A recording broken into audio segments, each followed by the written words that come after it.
3월 4일 금요일입니다. 매일 성경 묵상 나눔 레이기 4장 1절에서 21절을 묵상합니다. 본문을 읽습니다.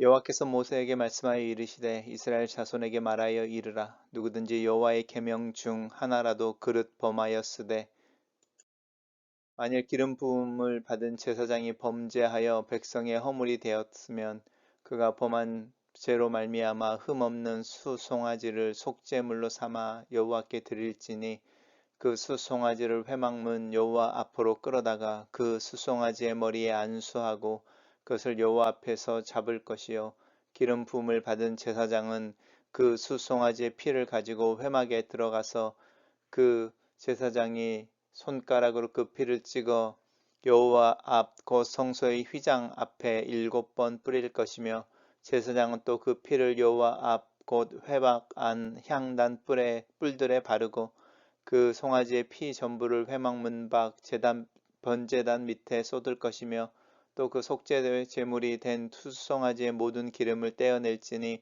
곧 내장에 덮인 기름과 내장에 붙은 모든 기름과 두 콩팥과 그 위에 기름 곧 허리 쪽에 있는 것과 간에 덮인 커플을 콩팥과 함께 떼어내되 화목제의 제물 소액에서 떼어냄 같이 할 것이요 제사장은 그것을 번제단 위에 불사를 것이며 그 송아지의 가죽과 그 모든 고기와 그것의 머리와 정강이와 내장과 똥 곧 그 송아지의 전체를 진영 바깥 죄 버리는 곳인 정결한 곳으로 가져다가 불로 나무 위에서 사르되 곧 죄 버리는 곳에서 불사를 지니라.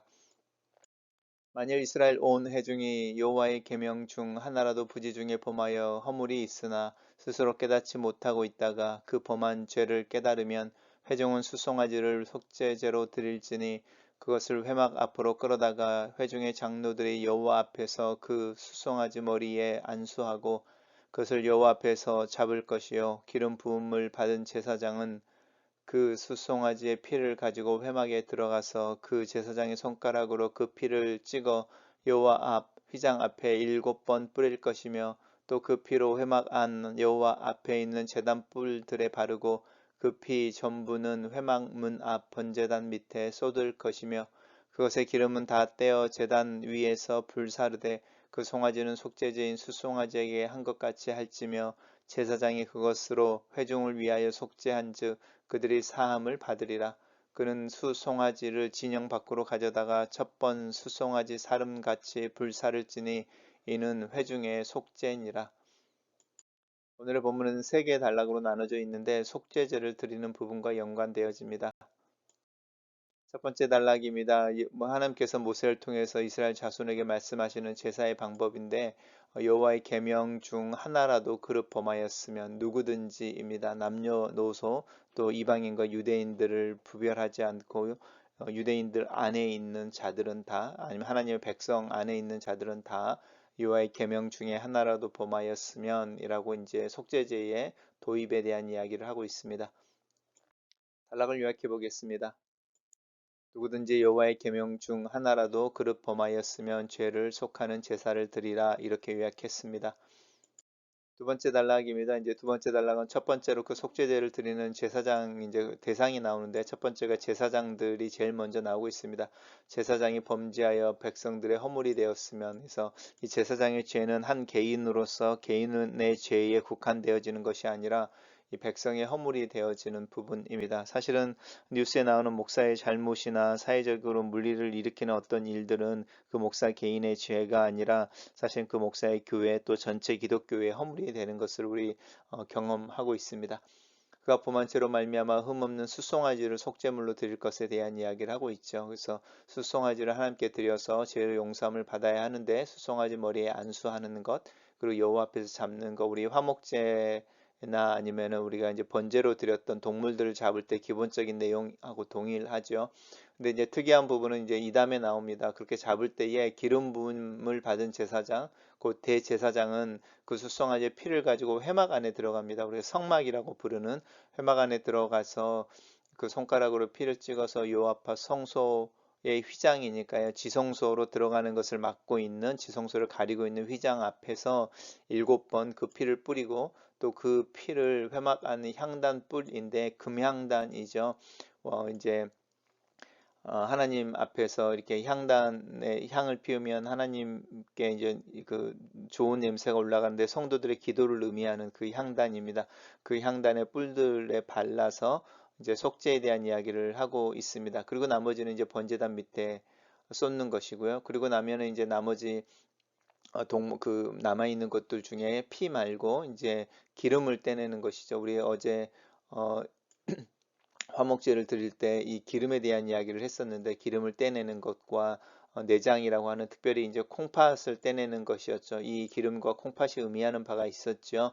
그리고 이제 나머지 고기는 화목제 같은 경우는 나눠 먹었었는데 이 속죄제의 경우는 그것을 가져다가 이제 이 콩팥과 기름은 번제산에서 태우고 또 이제 번제처럼 그 동물 제물로 드렸던 동물을 다 태워 드리는데 재밌는 것은 번제는 그 동물의 모든 남은 고기를 다 번제단에서 태웠는데 이 속죄제의 경우에는 번제단에서 태우지 않고 진영 바깥에 재를 버리는 곳에서 불사르라고 말합니다. 마치 예수님께서 우리의 속죄제가 되셨다라고 할 때 그분이 예루살렘 안에서 돌아가지 아니하시고 예루살렘 밖에서 돌아가시고 하는 모습과 연관되어집니다. 단락을 요약해 보겠습니다. 제사장이 죄를 범한 경우 수송아지로 속죄 제물을 삼아 여호와께 드리되 그 제사장의 머리에 안수하고 여호와 앞에서 잡고 그 피는 성소의 휘장 앞에 뿌리고 회막 안 향단 뿔들에 바르고 제 번제단 밑에 나머지를 뿌리고 화목 제물처럼 기름과 콩팥은 번제단에서 불사르고 나머지는 진영 바깥 버리는 곳에서 불사르라 이렇게 요약했습니다.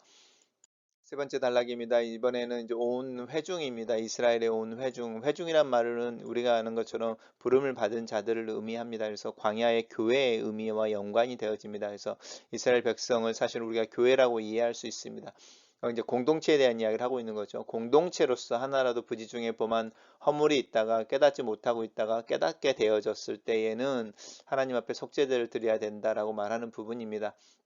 범죄를 깨닫게 되면 속죄제를 드리고 그때에 이제 제물은 수송아지가 되는 거죠. 근데 이제 한 개인이 아니고 공동체일 때 이 수송아지를 잡아 하나님께 드리는 그 예배나 제사를 지내는 당사자들이 회중을 대표하는 장로들입니다. 이 장로들이 수송아지의 머리에 안수하고 그것을 잡습니다.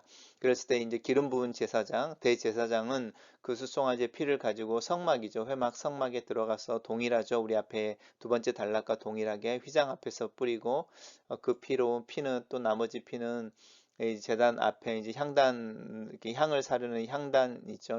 금향단의 제단의 뿔들 귀퉁이에 이제 뿔들이 만들어져 있었는데 거기에 바르고 나머지는 제단 밑에 쏟고 그다음 기름은 떼서 제단 위에서 사르고 또 이 송아지는 속죄제 수송아지에게 하는 것처럼 해라 이렇게 말합니다.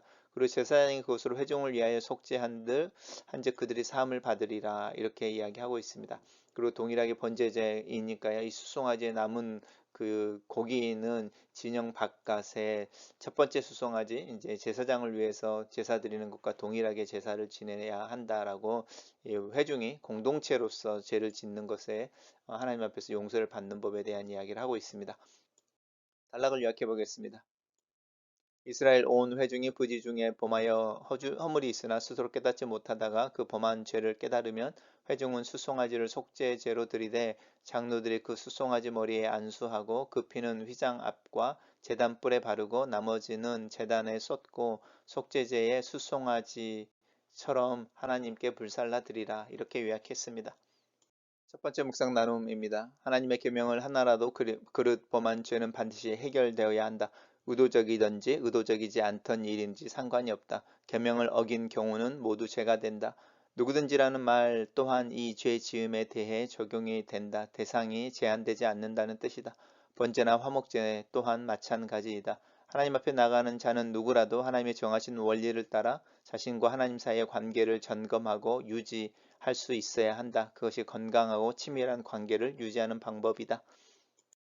두 번째 묵상 나눔입니다. 속죄제의 핵심은 부지 중에 즉 하나님의 계명을 알지만 의도하지 않게 어긴 경우나 어기고도 알지 못하고 있다가 깨달은 경우에 드리는 제사이다. 의도적인 범죄에 대해 또 그 잘못에 대해서는 대가를 지불해야 하고 사법적 정의를 통해서 대가를 치러야 하는 문제가 된다. 하나님께서는 드러나지 않는 감춰진 죄에 대해서까지 민감하게 반응하시는 것이 속죄죄의 의미이다. 그리스도의 죽으심은 내 죄에 대한 하나님의 무게를 보여준다. 고의로 범한 죄는 얼마나 크며 부지 중에 범한 죄는 얼마나 클까? 제사장의 죄에 대해 특별히 언급하는 것을 보면서 예배하는 자의 죄를 더 무겁게 여기시는 하나님을 본다. 하나님 앞에서 제사를 드리고 제사를 도와야 하는 이가 죄로 오염되었을 때 성수와 제단을 정결하게 해야 할 만큼 중대한 문제가 된다. 내 자신을 정결하게 지키는 일에 더 열심을 내야 하겠다. 세 번째 묵상 나눔입니다.